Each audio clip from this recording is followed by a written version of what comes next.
When our hands are connected to the earth in weight-bearing postures such as downward dog, the positioning is very important in order to avoid injury but also properly build upper body strength.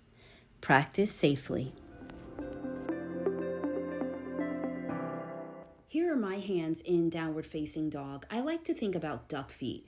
My fingers are spread long but turned out ever so slightly. And the spacing between each finger is as evenly spaced as possible. Now, I'm not bearing the weight on my wrist at all. Instead, we should focus the weight distribution where the fingers meet the palm. That's where you should evenly distribute your weight between both hands. My forearms are spiraling inward toward my thumbs, and my biceps are spiraling outward. Stay consistent and keep growing.